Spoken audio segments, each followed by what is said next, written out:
계신 지금 시각 12시 37분을 지나고 있습니다.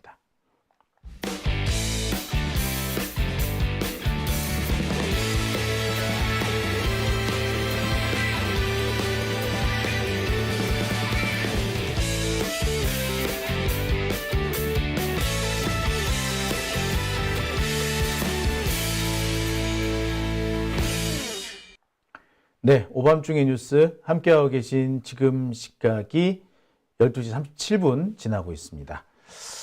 자, 세 번째 주제로 한번 넘어가 볼게요.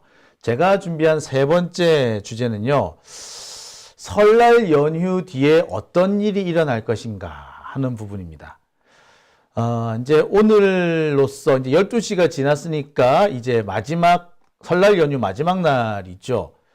설날 연휴가 이제 마지막 날이 됐으니까 이제부터 이제 어떻게 보면은 설날 연휴 이후를 좀 생각해 봐야 되지 않을까라고 해서 제가 준비한 주제입니다.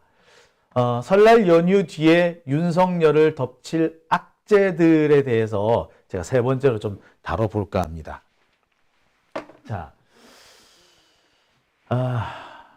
이제 설날 연휴 마지막 날입니다. 이제부터 본격적인 선거 시즌이 시작됐습니다. 선거를 이제 두 달도 채 남겨두지 않은 상태죠.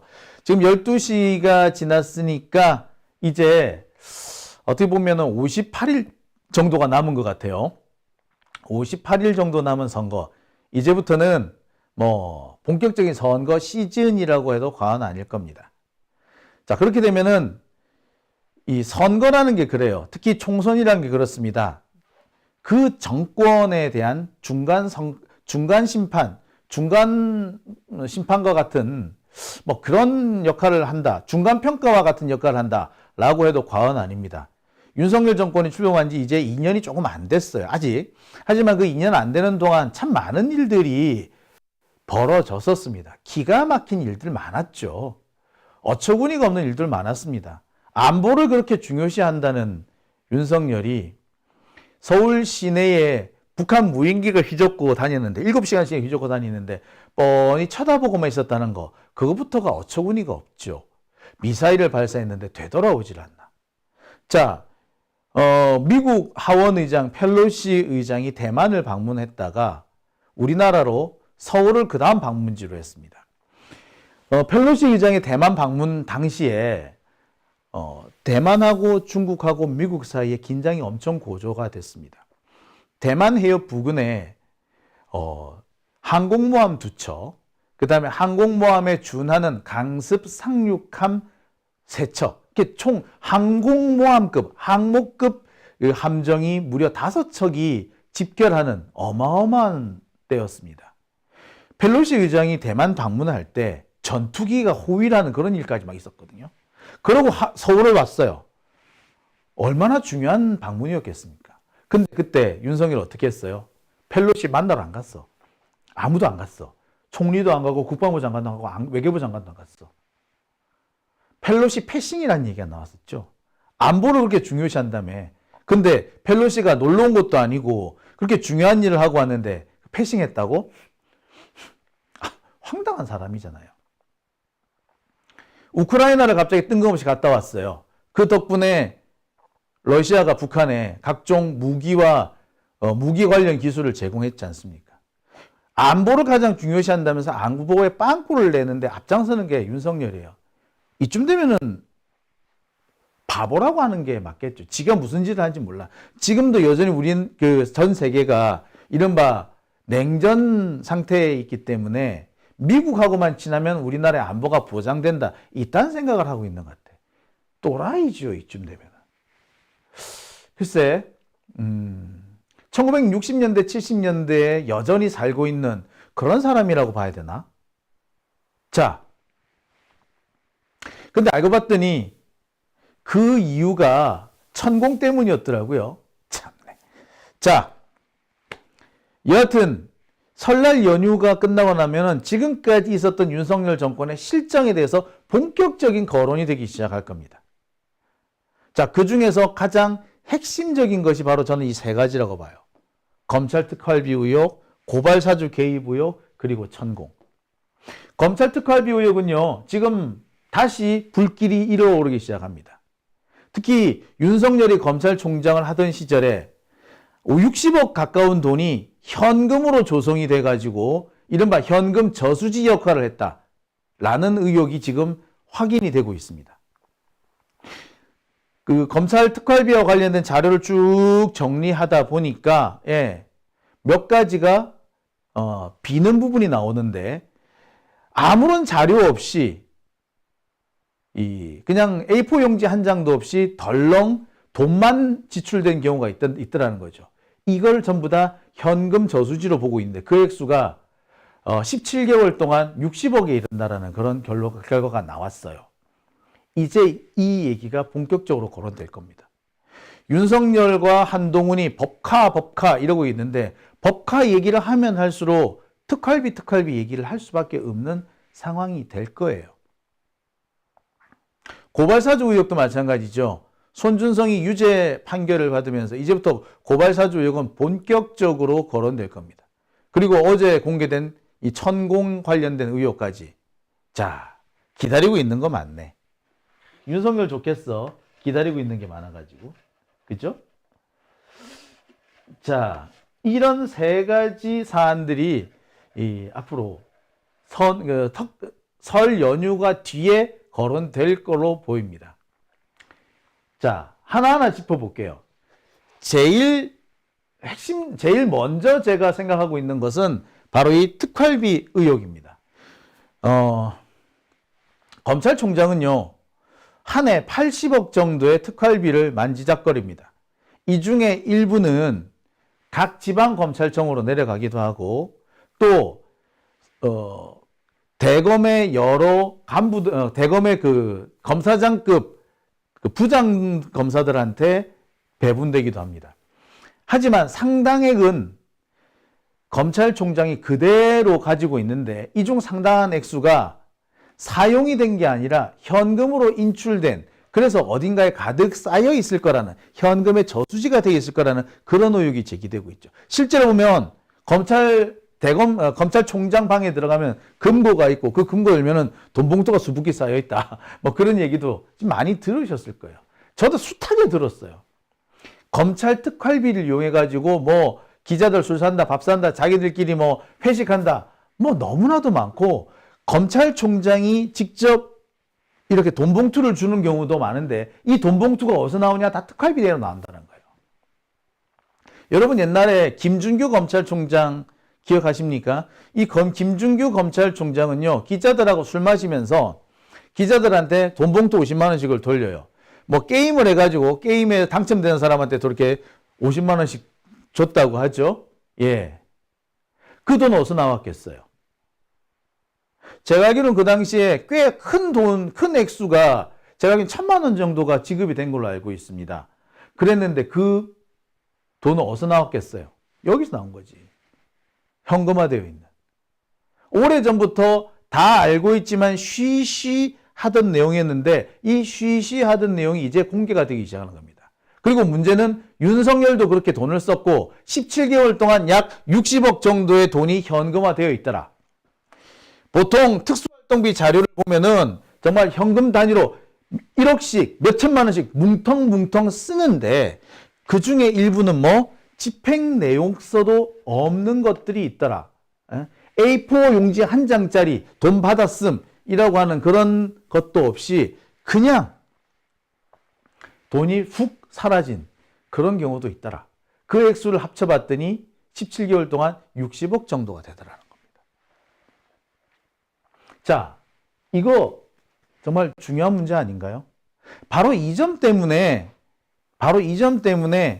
특활비 없애자라는 얘기가 나왔던 거예요. 그죠? 근데 지금 윤석열 정권에서 없애지 못했습니다. 민주당의 법사위원들 요거 그대로 고스란히 남겨놨어. 10억 가깝더라고, 겨우. 박용진 의원, 예산 삭감 기대하시라고 했더니 겨우 이것 깎으려고 기대하라 그랬나? 참 짜증나 죽겠어. 자, 뉴스타파 보도에 보면은 이런 내용이 있습니다. 특수활동비 영수증이라면서 집행 내용 확인서가 생략되어 있는 게 수두룩하더라는 겁니다. 집행 내용 확인서가 생략되면 어디다 썼는지 몰라요, 이거. 실제로 그런 내용들이 이렇게 많다는 겁니다. 뉴스타파가 추산한 거에 따르면 문무일은 77억, 윤석열은 69억. 이렇게 많은 돈이 사용이 된 걸로 확인이 돼요. 현금으로 현금 상태로 현금 저수지가 됐을 것으로 보이는 액수가 이렇게 많습니다. 이 돈은 검찰총장이 마음대로 쓰는 돈이에요. 이거 솔직히 지가 가져가도 아무도 몰라. 모르지 뭐. 누군가를 현금으로 줬으니까 그 현금 받았다라는 그게 영수증이 없으니까 썼는지 말았는지 몰라요. 검찰은요, 지금까지 국정원이고 청와대고 여기 특수활동비 일일이 다 시비 걸지 않았던가요? 그 특수활동비 잘못 썼다면서 감옥 보내고 그러지 않았나요? 심지어 박근혜도 특수활동비 가지고 감옥 보내고 그랬잖아요. 근데 지들은 이렇게 쓰고 있는 거야. 완전히 지들 세상이었던 거예요. 공정? 이게 공정이야? 만약에 다른 기관이 이렇게 특활비를 썼다면 감옥 가기 바빴을 거예요. 근데 아무도 감옥을 안 갔네. 이래도 되나요? 자, 이 문제가 이제 본격적으로 나오기 시작할 겁니다. 자, 아까 제가 돈봉투 준다 그랬죠? 실제로 이렇게 돈봉투 받은 이런 사진도 나옵니다. 두 번째로 본격적으로 이제 이 설날 이후에 거론될 가능성이 있는 의제가 바로 이 고발사주 의혹입니다. 고발사주 의혹 최근에 1심에서 유죄 판결이 났습니다. 손준성한테 실형이 선고가 됐어요. 손준성은 억울하다고 쌩 난리를 떨고 있죠.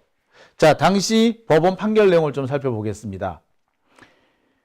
대검찰청 수사정보정책관으로서 그 지위를 이용해 고발장 일부를 작성 검토했고 고발장의 내용이 바탕이 된 수사정보의 생성과 수집에 관여했다는 점이 충분히 인정된다. 그리고 이 사건 고발장은 검찰을 공격하는 여권 인사를 피고발인으로 삼았던 만큼 고발이 이루어지도록 할 동기도 있었다. 이러면서 1년 실형을 선고했습니다. 1년? 진짜 싸지. 정말 만약에 민주당 정권에서 이런 일이 있었다면 1년만 때렸을까? 짜증 대빠이 많이 나죠. 자, 하지만 우리가 여기서 짚고 넘어갈 부분이 있습니다. 어쨌건 일단 유죄가 나왔잖아요. 유죄가 나왔기 때문에 앞으로 이 문제를 본격적으로 우리가 거론을 하고 짚고 넘어가야 될 상황이라고 저는 생각이 들어요. 왜 이 문제를 짚고 넘어가야 되느냐? 유죄는 손준성한테 나왔지만 이게 손준성 혼자 한 일이 아니라는 겁니다. 손준성이 고발장을 왜 만들었겠어? 손준성이 국회의원들, 유시민 뭐 이런 사람들 감옥에 집어넣고 싶어서 안달이 나서 그래서 이거 작성했다고? 아니죠. 이거는 손준성이 한 일이 아니라 손준성 외에 누군가가 그 윗선 누군가가 손준성한테 시킨 일이죠. 실제로 검찰 내부에서도 나오는 얘기가 있습니다. 손준성은 시키지 않은 일을 할 사람이 아니다라는 거죠. 제가 보기도 그래요. 손준성 시키는 일은 정말 열심히 잘할 사람입니다. 성실하게 일 잘 처리할 거예요. 하지만 시키지도 않은 일, 더군다나 정치에 개입하는 거잖아. 선거에 개입하는 거잖아. 근데 그런 일을 손준성이 아무도 시키지 않는데 지 혼자서 했다고? 말이 안 돼요. 게다가 당시 손준성 수사정보정책관이었단 말이에요. 수정관, 범정. 이 자리는요, 검찰총장 직속입니다. 검찰총장 직속에 있는 사람이 누구의 지시를 받아서 움직였는지는 명확한 거 아닌가요? 제가 관련 자료를 좀 뽑아왔습니다. 손준성이 수사정보정책관실에 있을 때 그때 만들어진 그 당시 대검 검찰청 사무기구에 관한 시행령입니다. 뭐라고 되어 있습니까? 대검찰청 차장검사를 보좌하기 위해서 수사정보 담당관을 둔답니다. 대검찰청 차장검사를 보좌한다고 되어 있지만 사실은 이거는 검찰총장, 대검차장, 그다음에 수사정보정책관으로 바로 내려오는 거죠. 검사장을 통하지 않고 바로 내려온다는 얘기예요. 검찰총장에서. 자, 또 있습니다.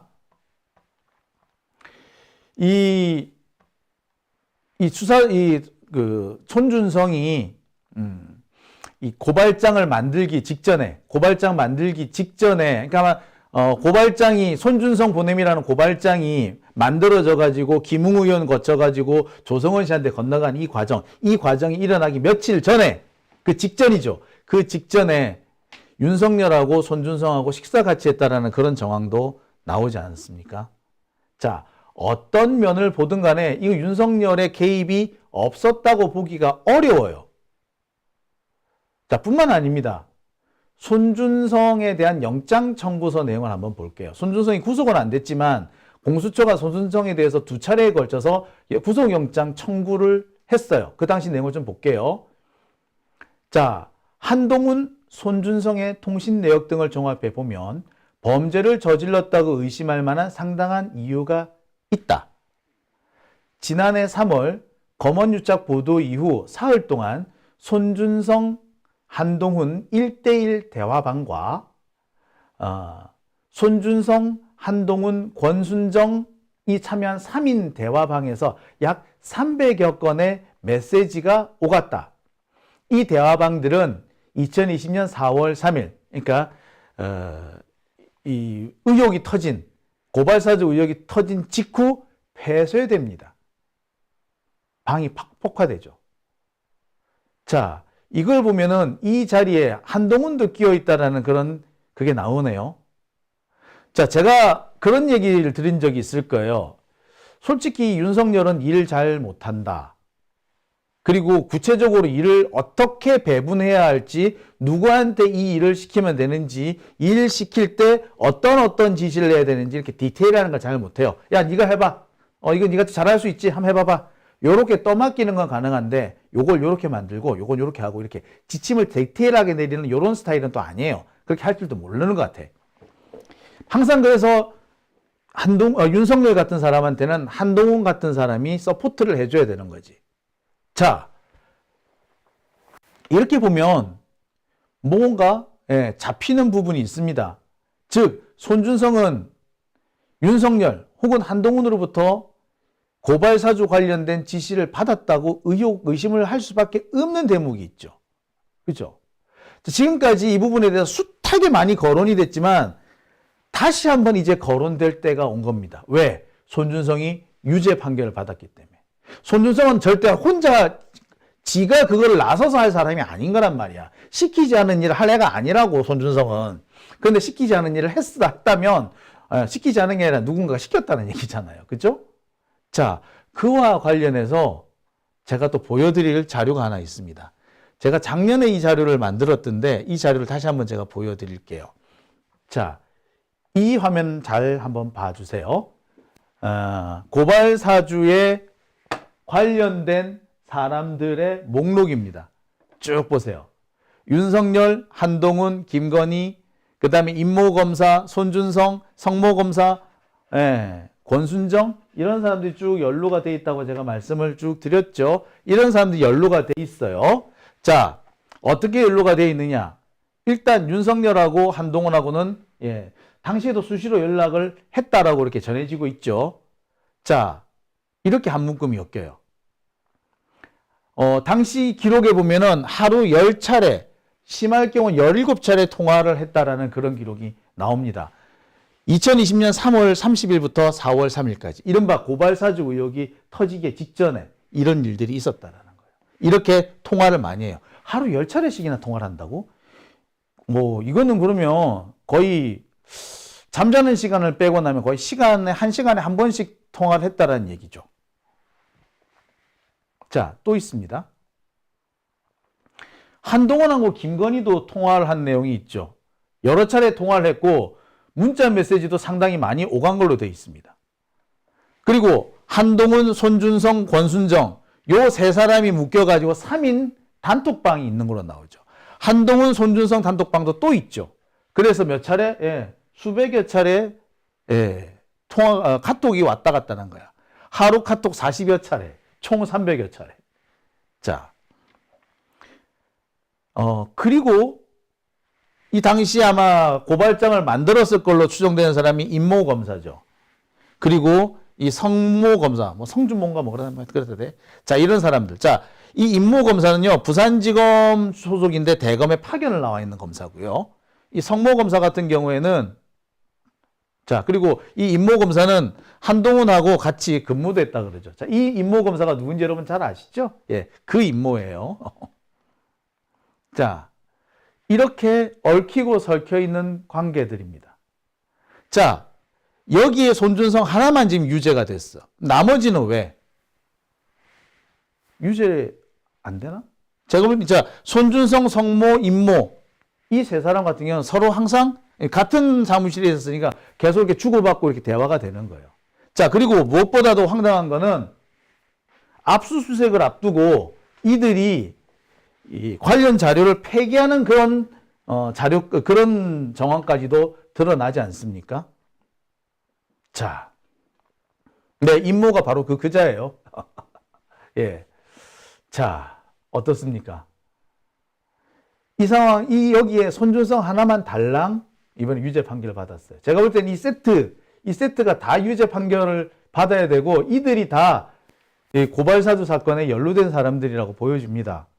자, 그렇다면 이제부터 본격적으로 거론을 해야 되지 않을까요? 거론 안 됐더라도, 그죠? 어떤 분들은, 이렇게 하다 보면은, 뭐, 쌍뜻겁이나, 김건희 디올백 의혹 이런 게 뒤로 밀려난다 할지 모르겠는데, 우리 지금 윤석열 관련된 의혹이 어디 한두 개라야 말이지. 한두 개라야지 이게 뒤로 밀려난다, 그 관심에서 벗어난다, 이런 걸 걱정을 하지. 너무 많잖아요.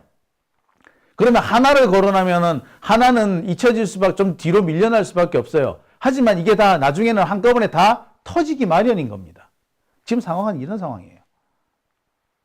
자, 다시 한번 말씀드립니다만 바로 이 손준성이 유죄 판결을 받았기 때문에 앞으로 이 고발사주 사건에 대해서 다시 한번 조명이 될 가능성이 높아집니다.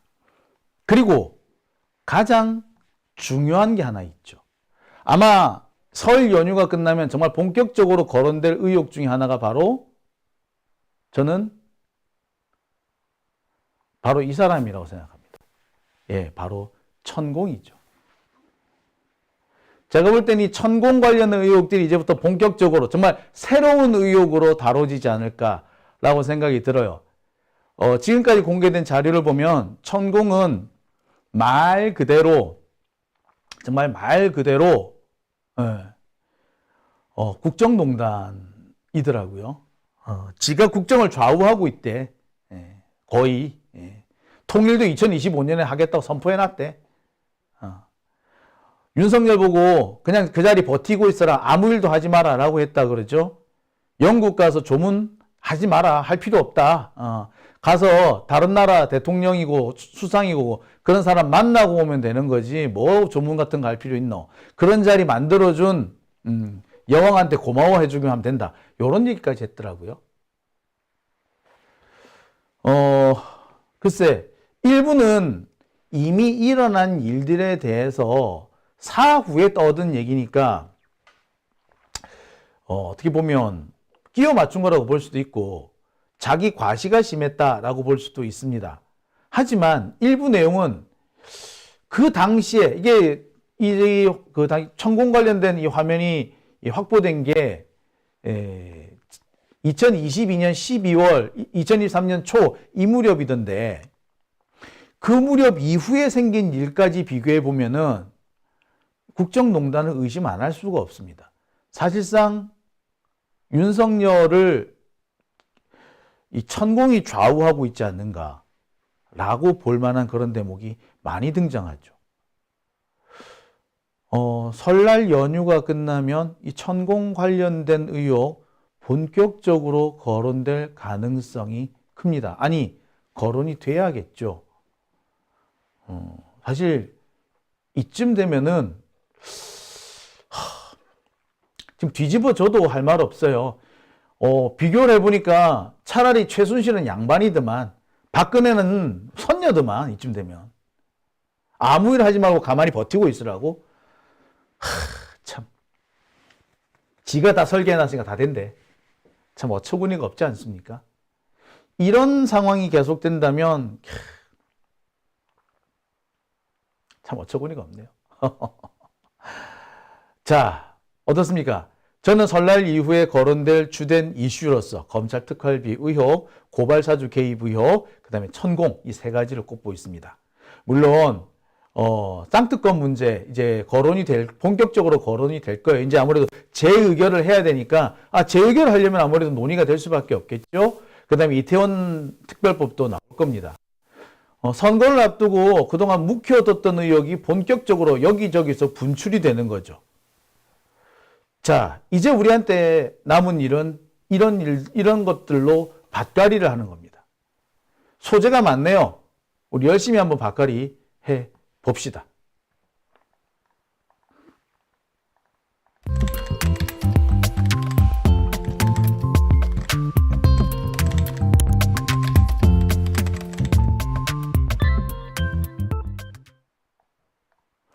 네, 오밤중의 뉴스 함께하고 계십니다.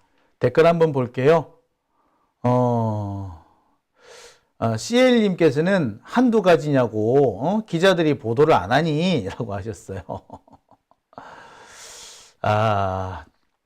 SHMR님 박은정 검사 얘기를 해주셨어요. 고발사주로 실형을 선고받은 손준성도 일찌감치 무혐의로 덮고 승진까지 시키는 이장 패천에 추호도 협조할 생각이 없다. 디올백으로 하늘을 가릴 수 없다. 라고 얘기했다고 하죠. 이장 패천, 그러니까 손바닥으로 하늘을 가린다라는 뜻이라고 합니다. 순데렐라님께서는 미국이 좀 손을 좀 써야겠다. 천공이 지금 모든 걸 망치고 있다라고까지도 하셨어요. 솜다리꽃님께서는 정말 성렬이는 천공이 시키는 대로 하고 있네요. 라고 하셨어요. 백항님께서는 한동훈이 항소했느냐라고 했는데 아직까지 그런 소식은 없습니다. 아마 하겠죠? 안 하겠습니까? 예, 할 거예요. 아직 시간 여유가 있어요. 보름 정도니까 아직 한번 시간 더 있을 겁니다. 예. 순데렐라님 룬건이가 버티기로 안 내려올까봐 걱정됨이라고도 하셨고요. 선돌님께서는 말 잘 듣는 사기꾼 콜 부부라고 하셨네요.